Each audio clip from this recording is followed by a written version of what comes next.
जायकवाडी धरणावर अवलंबून असणाऱ्यांसाठी एक मोठी बातमी आहे। आज रविवार 4 ऑगस्ट जायकवाडी धरणाचे रात्रीचे अपडेट आलेले आहेत। नाशिक जिल्ह्यात मुसळधार पावसाचा जोर वाढला आहे। यामुळे जायकवाडीवरील धरणांमधून मोठा विसर्ग सोडला जात आहे। यावर किती क्युसेक आहे हे आपण या व्हिडिओच्या माध्यमातून जाणून घेऊयात। मिळालेल्या माहितीनुसार जायकवाडीवरील धरणांमधून विसर्गात पुन्हा एकदा मोठी वाढ करण्यात आली आहे।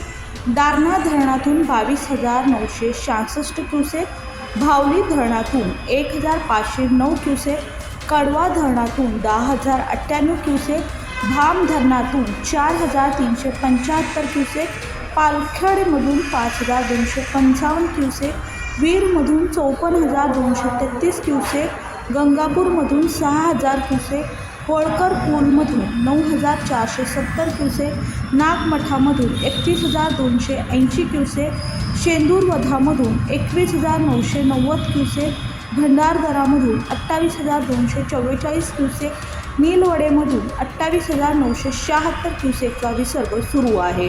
हा विसर्ग गोदावरीसह विविध मार्गे जायकवाडी धरणात येणार आहे। आज रात्री जायकवाडी धरणात सुमारे 2 लाख क्युसेकच्या वर आवक येणार आहे। यामुळे जायकवाडी धरण झपाट्याने भरणार आहे।